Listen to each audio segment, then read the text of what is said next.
Good morning, Wabash. Today, speaking at the Pioneer Chapel is head cross-country coach Tyler McCreary with his talk entitled, Embrace the Chase.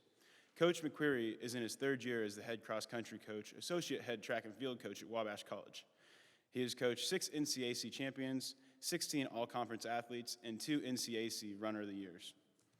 Prior to Wabash College, Coach McCreary worked as an educator and coach in Indianapolis from 2010 to 2018, coaching at Lawrence Central and North Central high schools. During his time at the high school level, he coached 3 state champions, 18 all-state athletes, 12 All-Americans, 3 state record holders, and 1 national champion. Coach McCreary graduated from Indiana University with a degree in education. While at IU, Coach McCreary competed for the Hoosiers as a member of the track and cross-country programs. Coach McCreary spends his time away from Wabash with his wife, Ashley, and his sons, Charlie and Ethan.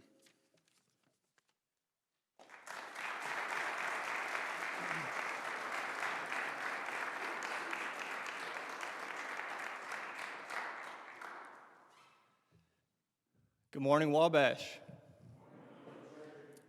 I got to start, say thank you to the Sphinx Club for the invitation to speak here today. This is my 3rd year here, as he already said, and this has definitely been something that I've looked forward to doing, so I appreciate the opportunity and maybe hope to do this again one day. I also have to take a minute, too, and thank a few other people in this room. So I want to start first with thanking and recognizing Coach Morgan.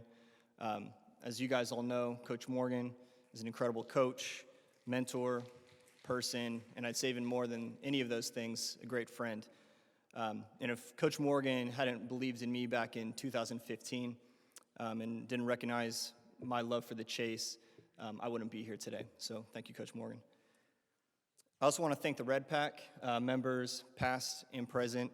All those guys, they took on a new coach 3 years ago, bought into culture, bought into change and embraced it.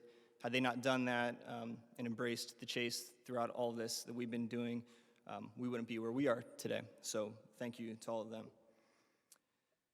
So as I was sitting here trying to think of what I wanted to talk about today, I had trouble coming up with one, like I'm sure most people that come up here every week would say. A lot going on, so it can be tough to really nail down exactly what you want to discuss with the group. So, as I often do, I took a minute, thought inward on myself, and what I really came down to was thinking about where I am today. And so I thought, how did I get here? And when I say that, I'm not talking about just here speaking to you today. I'm also talking about being the head coach at Wabash College. This is a dream job for me. But I'm also thinking about everything else in my life, all other aspects. How did I get here? The answer is simple. I chased it.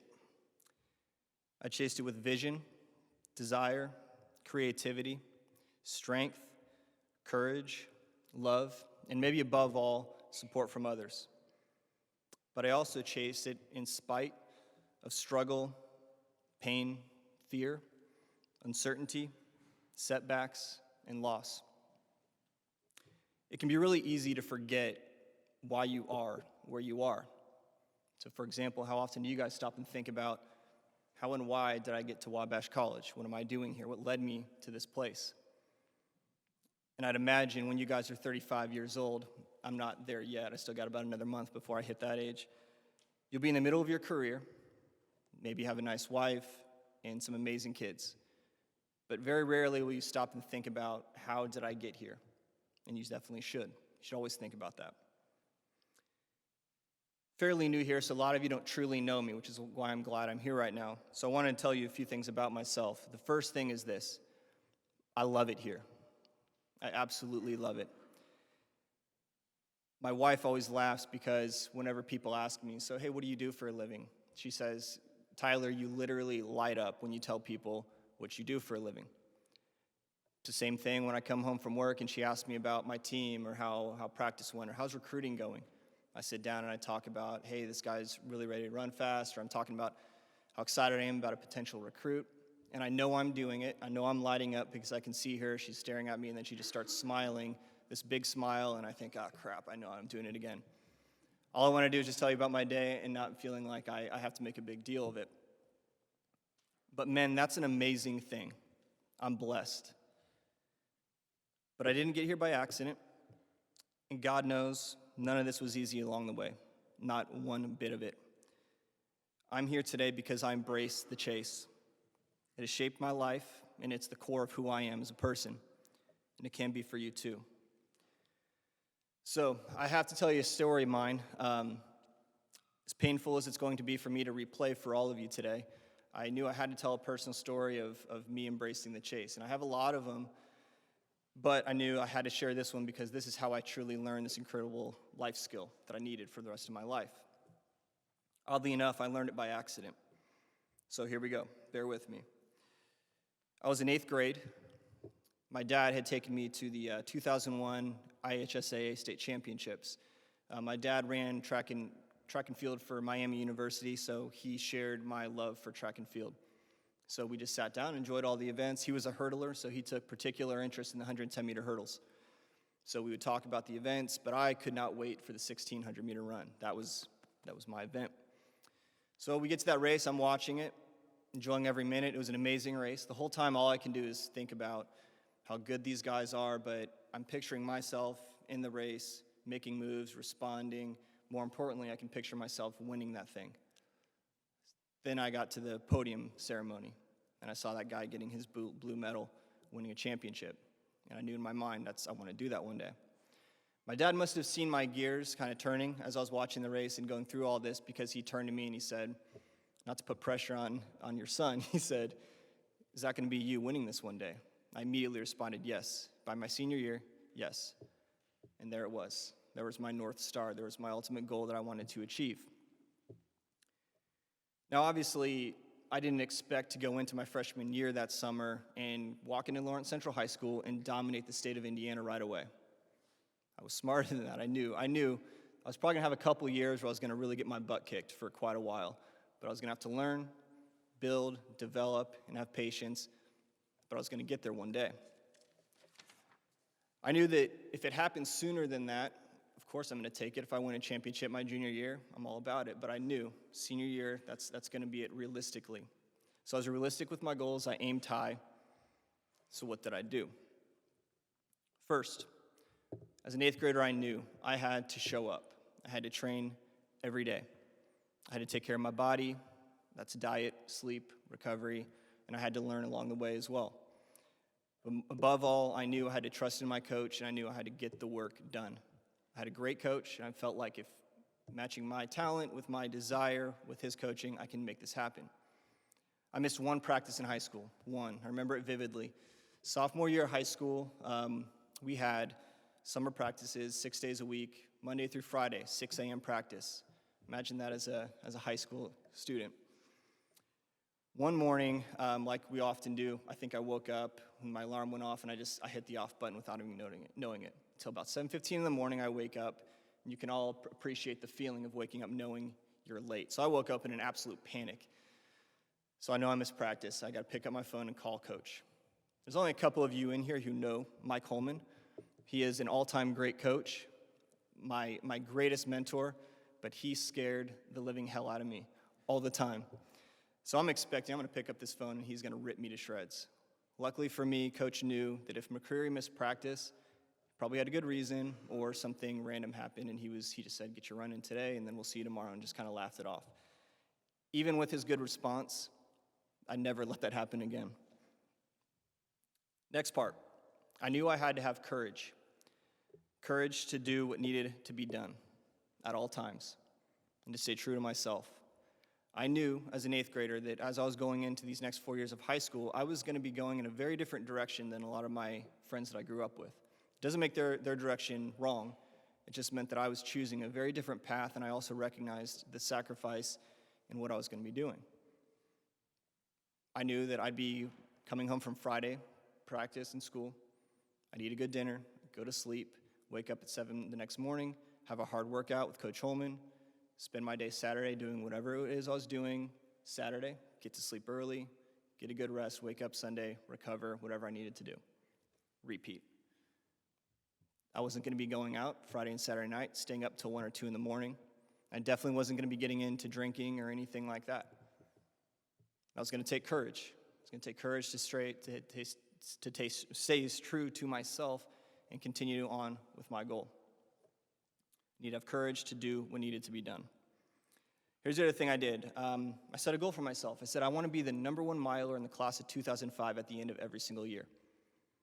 My guys out there in the cross-country team, I know you're probably thinking, Coach, that goes against everything you've ever said. Controllables, that's all you ever talk about. Well, I felt like if I needed to be elite, I also did need to know. I needed to know who my competition was. I needed to know where I stacked up every single year so I could see the progression. So I put my head down, did what needed to be done. Freshman year, I was 5th at our regional and didn't make it to state. That's okay. But I did the research and I found out I was the fastest miler in the class of 2005. Okay, check mark, good. Sophomore year, finally made it to state. I think I finished 14th. So it was a great year, but more importantly to me, when I looked at the standings, I was the #1 sophomore in the state, check mark number 2. Junior year rolled along and had a tough regional. I ended up 4th, so that took me out of an automatic qualifier. Luckily for me, the regional was really good. I ran fast enough to qualify in automatically, so dodged a bullet there. But I showed up, went to state, 4th at the regional, 5th at state. Again, more importantly, I was the #1 guy in the class of 2005, check mark. Guys, I'm making this sound way too easy. I struggled. In my opinion, I had far more failures than I had successes in those 4 years as a runner. I can look at it statistically, I lost way more than I won. And I had days and weeks and even months of feelings of, I don't think I can do this. Losing faith in myself as a runner and wondering if this is something that I really wanted to keep trying to chase after. But courage. I wanted it, I knew I wanted it, so I found ways to navigate through it to get myself to senior year state championship. I was the #1 seed in the mile. You guys would think, I've just told you a 4-year journey up to this point, you would think the weight of the world was on my shoulders, that this was the most high stakes, high pressure race of my life. And maybe it was. Our team also had a chance to win a state championship, so we needed the points. I've never walked to a line with more clarity and comfort and gratitude ever in my life, except for that day. I knew that I had made it, I had arrived because of what I had chosen to do, and I was confident that I was going to do it. So, here's the hard part, here we go. Gun goes off, I take off the line, get around the first turn, and I put myself in the lead, right on the way in the backstretch. I mean, seriously, do you guys think for a second that I was going to let any of the other 26 runners dictate how that race was going to go that day? Hell no, this was my day, and I was going to set the tone. So I set a pace that I knew 2, maybe 3 guys could handle this, and then we'll see what happens at the end. Come around the backstretch right away, my legs felt weightless. As if I needed more confidence, I knew this is it. I feel amazing. Continued to move forward, I got to about half mile, so I got 2 laps to go. I noticed a guy come up on my shoulder, gets in front of me, takes the lead. So distance runners in particular, I know what you're thinking. What was that guy thinking? He gave me the best gift in the world. I'm feeling amazing, this is my day, and you're gonna let me just sit on you for 600 meters and then blow your doors off on the end, right? So I'm thinking, here we go, this is even better. We get to 1 lap to go. Track and field athletes, you know this sound, the bell lap. Nothing more exciting. Energy goes up, heart rate's up, adrenaline's pumping, maybe a little bit of tingling, feeling in the hands. It's the most exciting feeling in the world. It took every shred of my being to not pass him right away to start that lap. I said, I'm 4 years and 1,200 meters into this thing. I can make it another quarter mile. So I wait. I get to 250, ready to go again, but I don't. I move out to the outside of lane 1, waiting for my move. 200 meters hit. I can't wait any longer. I make a strong move. He doesn't respond at all. So I know I got him beat. Feeling great. Come around, 70 meters to go. If you've ever been to the state championship at Indiana University, there's north of 5,000 people there. It is electric. About 70 meters to go, the crowd starts going wild. So I lose focus for a second. I think, okay, 1 of 3 things is happening. Number 1, I've got thousands of people right now who are cheering for me to win this race. As much as I wanted to believe that, I knew I wasn't that popular. I knew that wasn't the case. Still had hope. Number 2, There's a great race going on behind me for second place, but I felt like I had first place locked up. Number 3, somebody's coming. He's coming for me. Focus. There's the finish line. 60 meters to go. Keep going. About 50 meters to go, I happen to look down on the track right here, and I see it. Shadow right there. Shadow turns into runner. Runner gets about a stride and a half ahead of me. Not going to let it happen. So I respond. Make one strong move. We get about stride for stride with each other. Kind of look over at him. I can tell 30 meters to go. He has nothing left. I knew I had nothing left. We were just going to be going toe-to-toe all the way up to the end. We get to the finish line. We both dive across it, hit the ground, roll over each other, kind of lose consciousness for a minute. Eventually, someone helps me up, kind of stagger around for a minute, but I'm not ready to look at that scoreboard yet. I think I knew what happened. I was pretty sure, but I didn't know. I wasn't positive. So once I was ready, I looked up at the scoreboard. My name popped up, McCreary, 413.5. I couldn't have done anything more. That was amazing. That's the best race of my life. And then it happened. First place, Weatherford, 413.42. I failed. That was it. Into a sophomore, nonetheless. A sophomore. I did it. I was the number 1 miler in the class of 2005 again, but a sophomore came and stole it from me by 0.808 seconds, 0.08 of a second. Gone. Failed. I was shocked. But what I found out more shocking to me was how I felt about the result afterwards. Wabash, to me, there are 2 parts of embracing the chase. Number 1, it's the chase. You have to have a vision, a goal, or as my guys would know that I call it a North Star, something that you want more than anything. A goal can be subjective or objective. It can be a grade you want in a class. It can be something you want to achieve athletically. Maybe it's a job that you want to attain one day. Or maybe you want to achieve a certain salary point. Maybe it's who you want to become as a person, the kind of husband or father you be. It's whatever you want. Figure out the steps necessary to achieve that goal that are within your control. Mostly forget about that goal and just focus on nailing those steps every single day. But you have to embrace it. Here's what I mean. Embracing it is a relentless pursuit of that goal that you are going to truly embrace and accept everything that happens along the way, no matter how good or how bad it is. You're going to maintain courage and forge through anything because it matters. Because what you're chasing matters, and I would say more importantly, because you matter. That is embracing the chase. Okay, so people might be thinking, all right, coach, so embrace the chase, got it. So chase something and just embrace everything that you got. Great. It's not that easy. You have to have tools. Here's what I see are the most important tools that you need. Courage. Guys, courage means strength of heart. Strength of heart. What that is to me, it's an inner strength that allows someone to do what needs to be done regardless of external circumstances, that you are going to continue to forge forward and get through anything, break through fear, break through barriers to get whatever you want. Courage is what keeps you through anything that you face, staying true to yourself. Guys, courageous people are afraid. Courageous people feel confused sometimes. Courageous people feel lost. The difference is that their courage allows them to navigate through all of that and stay true to who they are to get what they want. Take full responsibility, always. It's your responsibility to choose who you become. I think too often I hear people saying, oh, this person did this person said that, I wasn't able to get here because of this or because of that. Stop. It's not society's fault. It's not your parents' fault. Don't worry about anyone else. I heard someone say this recently, and I want you to listen very carefully. I'll say it twice for you. Genetics shape you. Circumstances influence you. Your choices define you. Genetics shape you. Circumstances influence you. Your choices define you. Genetics are what they are. Can't do anything about that. You're always going to have circumstances in your life that are going to influence what happens in your life. But it's what you choose to do that's going to set you up one way or another. Success is about who you become and what you choose to do.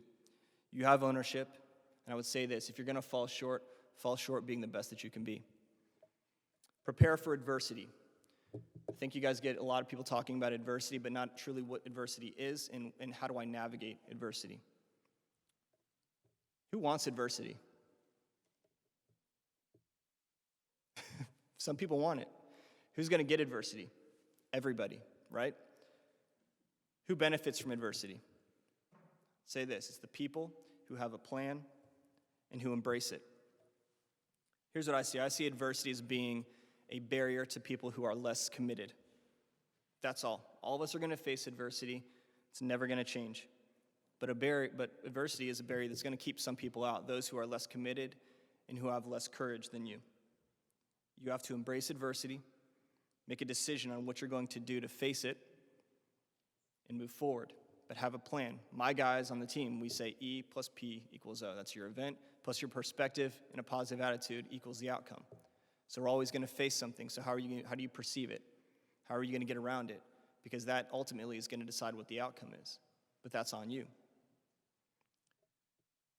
Prepare for it, embrace it, use it as feedback, and then move forward. So, going back to my state championship that year, guys, with all the time, effort, and thought I put into this vision from my 8th grade year, I never actually asked myself this question. What happens if you don't win?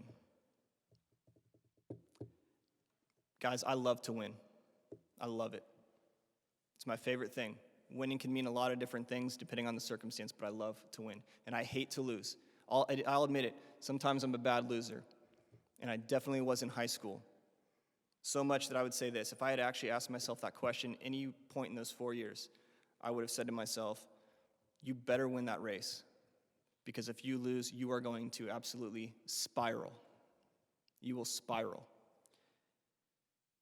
Up until that moment, where I was on the ground, gasping for air, having just realized that I fell short of this goal that I set as an innocent 8th grade kid and made these tough choices in my life for 4 years and navigated so many different things. I poured my heart into this thing.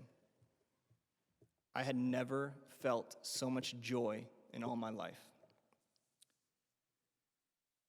Wabash, my goal was to be the best. I had the courage to say it out loud and to do what was necessary, all the while embracing every single experience, no matter how good or how bad it was. There were some great ones, there were some terrible ones, but I found ways to navigate it. I wasn't disappointed because I knew that I made a tough decision in my life. I set up a lofty North Star and I went after it every single day for 4 years. But along the way is that I became the best version of myself, even in failure. So I thought, how can I feel bad about that? Since then, that's how I've lived. I set goals for myself. I set up a North Star. I figure out what I need to do to get it. I have courage. I prepare for adversity. I navigate it, but I continue to move forward and forge through everything because what I want is important. I want the same for my athletes. Guys, I'm here today because I embraced the chase. If I gave up in 2015, I wouldn't be here right now. Dealt with hardship, moved forward, and had a vision. I wanted to be here one day. I would say this, I think my most important chase has been for my entire life. I want to be an amazing husband and an even better father. And I'm very proud to say that right now I'm achieving that. So why are you here? Why are you here? I'm assuming that everyone in this room wants to be great. You want to be elite. You want to win. You want to be the best. That's why you chose Wabash. But I'm telling you, embrace the chase. Decide what it is that you want and who it is that you want to be. Have courage, do what needs to be done, and be prepared to endure and embrace everything along the way to achieving your North Star. Here's the worst case. You fall short. You fall short of that North Star that you set up for yourself. But I'll tell you this. you all become the best version of yourself. That's not too bad of an outcome. Thank you.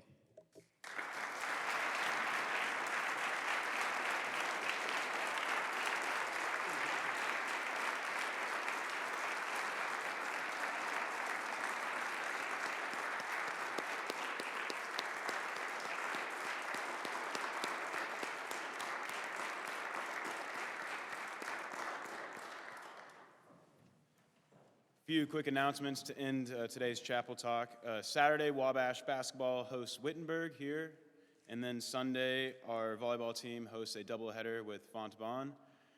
After this chapel talk, right here on the first floor, we will have our Rhineschip and Sphinx Club Q&A session. So if you were here for that, you can stay after. And then aside from that, tomorrow at 4 p.m., the Rhineschip applications will be due. Now let's all please rise and sing Old Wabash. Da da da da da da da da da da.